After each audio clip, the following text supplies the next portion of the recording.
Il titolo di questa breve trattazione è il ruolo attivo della donna nella quarta giornata del Decameron e scopriremo che in tutta l'opera queste donne, però in particolare nella quarta giornata, sarebbero destinate quindi ad un ruolo passivo, a un atteggiamento da spettatrici, ma in realtà decideranno di rompere quelle catene, quelle maschere, quelle norme sociali che anche Boccaccio tanto disprezzava. Aveva capito che in una società dinamica, in continua evoluzione, erano diventate obsolete, bisognava in qualche modo spezzare. Anche l'autore non le accetta. Non dimentichiamo mai che l'opera è proprio dedicata alla donna, e quindi ho scelto anche questo tema, su cui ho scritto anche la tesi triennale, proprio per analizzare e riflettere assieme a voi nello specifico sul ruolo della donna nella società patriarcale del Medioevo. Quindi cercheremo anche di capire in che modo tentino anche il riscatto. Dall'attenta lettura delle singole novelle della quarta giornata emerge la figura di queste eroine che veramente sono disposte a tutto, anche a sacrificare la loro stessa vita pur di realizzare le loro aspirazioni innate. Donne che non si fermano e che non accettano di subire passivamente le scelte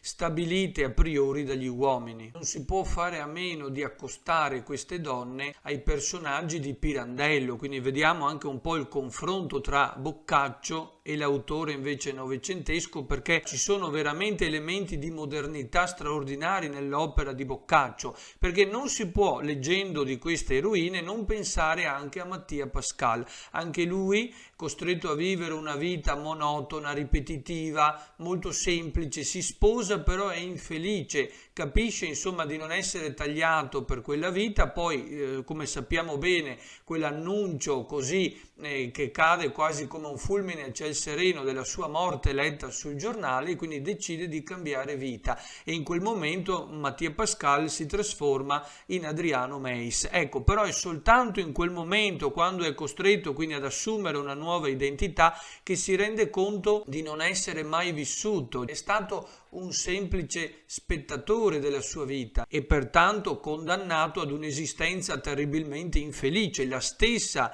fine che avrebbero dovuto fare le eroine della nostra giornata, obbligate a ricoprire un ruolo specifico e soprattutto a tacere, ad essere subordinate all'autorità del marito, del padre o di un parente stretto, di un tutore. Gismunda, Elisabetta da Messina, che sono alcune delle protagoniste che noi vedremo, devono sottostare a queste ferree regole, e quindi pur trascorrendo moltissimi secoli nulla sembra cambiato. Quindi notiamo l'attualità davvero straordinaria del Decameron, come questi temi poi vengano ritrattati in chiave moderna anche da Pirandello. Pur essendo trascorsi molti secoli, nulla sembra cambiare dunque per l'essere umano, perché continua ad essere comunque schiacciato da queste assurde regole asfissianti, da queste norme sociali che gli impongono delle maschere, quindi dei ruoli a cui deve sottostare e che non può assolutamente cambiare. Ma questa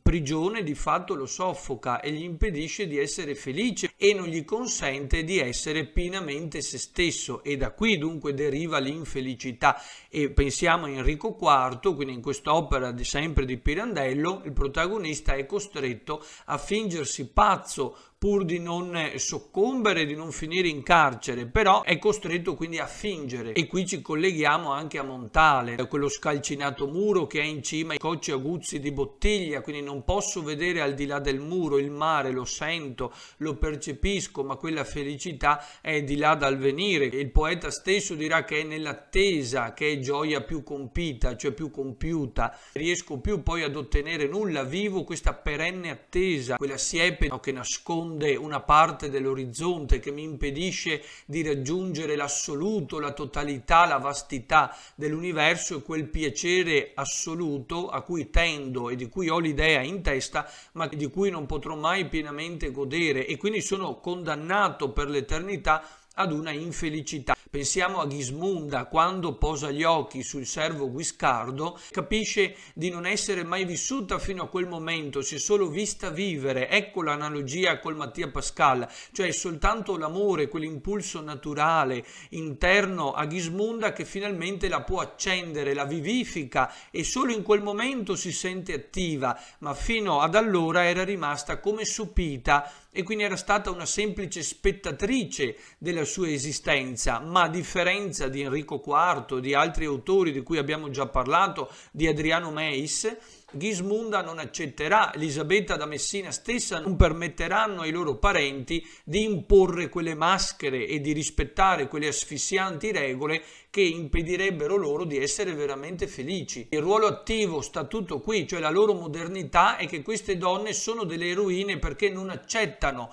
quel ruolo passivo. La protagonista non accetta più di essere succube di un uomo, quindi dell'autorità di un'altra persona, ma decide, pur rischiando anche la sua stessa vita, di correre il rischio e quindi di vivere la sua vita appieno e di essere quindi veramente felice. Pur non avendo commesso alcun crimine, decidono cioè di non chiudersi in quella gabbia dorata. Pensiamo appunto a Ghismunda, per quanto bella potesse essere la vita di corte, di palazzo, però è stanca e soprattutto non è mai vissuta realmente, perché nessuno le ha mai permesso di essere pienamente se stessa. Analogamente Gerbino e Andreuola lotteranno con ogni mezzo pur di ottenere il cuore della persona amata, contravvenendo anche a tutte quelle regole sociali derivanti dal loro ceto di appartenenza, e violeranno anche il codice di comportamento etico dell'epoca, di quelle regole cioè ferree che imponevano una condotta precisa. Appare evidente che questi personaggi useranno tutte le loro doti naturali, quelle qualità, quei talenti donati da Dio o dalla sorte, proprio per soddisfare i loro piaceri, le loro pulsioni naturali, quelle forze interne che veramente vivificano l'uomo e che gli permettono poi di agire. Nell'immenso palcoscenico del mondo i personaggi non si devono misurare soltanto con il loro dissidio interiore, perché sono lacerati tra le regole sociali e le loro pulsioni naturali. Quindi già qui vediamo da cosa derivi la sofferenza, ed è lo stesso tema anche di cui parlerà poi Pirandello. Il personaggio è lacerato e vive il dissidio perché prova un sentimento, ma la società gli impone invece di non esaudirlo, di non soddisfarlo. Ci sono delle regole sociali, etiche, che appunto soffocano la vera identità delle persone. Quindi notate quanto sia veramente attuale, si sta parlando ancora oggi, quindi sono temi ancora validi e per cui continuiamo anche a combattere. Ci sono lotte per le pari opportunità tra uomo e donna, per i diritti di altre persone che non sono ancora stati riconosciuti, o se anche lo sono non vengono rispettati. Quindi veramente sembra ancora parlare a noi oggi uomini del 2000. Oltre ad essere lacerati tra appetiti e doveri, devono anche misurarsi con una realtà esterna che appare loro estremamente ostile, perché è sempre pronta a fagocitare chiunque abbassi la guardia. Spesso nelle loro vicende scoprirete che queste donne incontrano dei lupi travestiti da agnelli, persone che indossano una maschera, che sembrano ciò che in realtà non sono, sempre pronte a manipolare e a sopraffare il prossimo pur di raggiungere i propri obiettivi, perché tutta la società mercantile dell'epoca è governata e dominata dall'utile. Quindi l'unica cosa che interessa per esempio i parenti di Elisabetta è il mondo degli affari e la logica del profitto, e per lei hanno in mente un partito molto più importante, molto più illustre e altolocato rispetto a quello Renzo che lei si era scelta, e non accettano certamente che un garzone, un aiutante diventi il marito della loro sorella. Nella quarta giornata del Decameron ci sono dunque due tipi di personaggi, due categorie: gli oppressi e gli oppressori, i vincitori e i vinti. Ci sono maschere indossate per fagocitare, per distruggere e annichilire il prossimo, basandosi dunque sulla logica del profitto, dell'interesse, dell'egoismo personale, e ci sono maschere che è necessario, obbligatorio indossare per poter sopravvivere, che sono quelle che la società vorrebbe imporre proprio alle donne, che dovrebbero tacere, abbassare la testa e obbedire ciecamente. Ecco, questo le eroine come Elisabetta da Messina, Ghismunda, Landruola e molte altre non l'accettano e tentano dunque il riscatto, tentano l'emancipazione, che purtroppo è destinata a fallire perché i tempi non sono ancora maturi. Figure in apparenza leali e mansuete come appunto quella di Tancredi o del Rossiglione in realtà rivelano la loro indole mostruosa compiendo efferati atti di violenza, infrangendo con estrema leggerezza dei legami che erano stati stretti e consolidati da tempo. Tancredi e Rossiglione sono la dimostrazione di come il mondo boccacciano pulluli di questi mostri, di questi lupi travestiti da agnelli, questi esseri mostruosi, queste maschere che non aspettano altro in realtà di fagocitare il prossimo. Notiamo anche l'accostamento con Manzoni, quindi questa lezione, questo spunto di riflessione può essere anche una sorta di letteratura comparata, perché notiamo quanti autori possono essere accostati l'uno all'altro, perché poi la tematica è sempre la stessa ed è estremamente attuale e moderna, solo che ogni autore la tratta in modo diverso, con le sue parole, usando ovviamente i paragoni della propria epoca, ma in realtà la sostanza è sempre la stessa. Tuttavia, per aver osato violare quelle regole, però, le nostre protagoniste sono condannate a sperimentare sulla loro pelle le conseguenze delle loro azioni, quindi le pene estremamente severe che verranno loro riservate, la maggior parte delle quali però incontrerà la morte. La morte rappresenta metaforicamente il fallimento di questa emancipazione, è proprio il soffocare quelle aspirazioni femminili, significa proprio annichilire, distruggere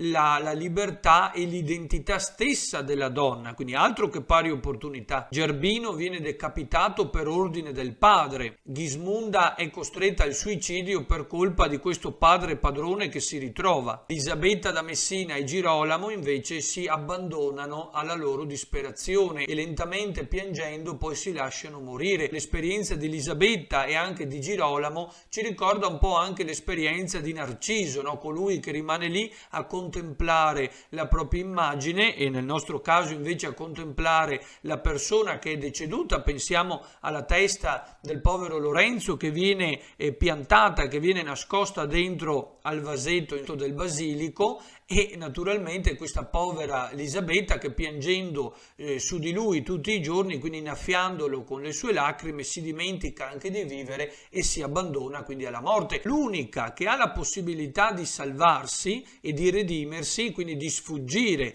al destino fatale, è Andreuola. Perché? Perché è l'unica che ha la possibilità quindi di scegliere liberamente la monacazione, quindi decide di farsi monaca. E perché lo può fare, non viene condannata? Perché questo è lecito e quindi è permesso dalle leggi morali e ovviamente giuridiche dell'epoca, e per lei rimane l'unico strumento per rimanere fedele in eterno all'amato Gabriotto. La maggior parte invece scopre che dietro queste maschere, dietro questi falsi buoni, questi buonisti, in realtà si nascondono uno, nessuno e 100.000, cioè infinite maschere, infinite sfaccettature dunque dell'animo umano, perché questo rappresentano i personaggi, quindi le migliaia di personalità degli esseri umani. Però ecco, la maggior parte di queste eroine preferisce di gran lunga la morte. Libertà va cercando che è sì cara, come sa chi per lei vita rifiuta. Quindi non ci può non far venire alla mente, ecco, Catone Uticense, citato da Dante nel primo del Purgatorio, proprio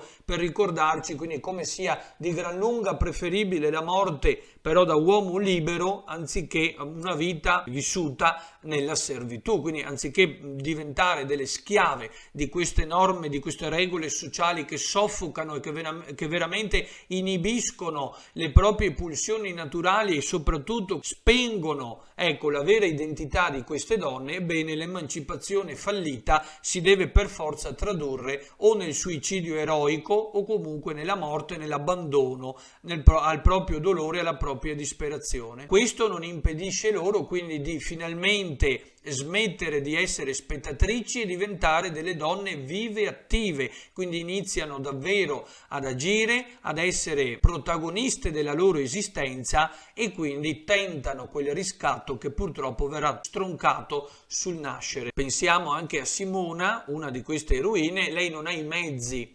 verbali per poter costruire la propria difesa, perché le manca proprio il linguaggio, quindi la capacità oratoria, l'arte della retorica, e quindi non può salvarsi assolutamente, è costretta a soccombere. Quindi ricordiamo queste due categorie di oppressi e oppressori in un mondo in continua evoluzione, in continuo cambiamento. Appare assurdo come, ecco, queste norme obsolete vengano comunque preservate, queste etichette, queste divisioni in classi sociali che anche Boccaccio considera inutili, perché di fatto impediscono all'uomo di essere veramente se stesso. Quindi norme che andrebbero abolite, che andrebbero polverizzate. Bisognerebbe dunque abbattere quello scalcinato muro che ha in cima cocci aguzzi di bottiglia e finalmente arrivare a contemplare e a raggiungere il mare. Ma questo purtroppo abbiamo visto che non sarà possibile.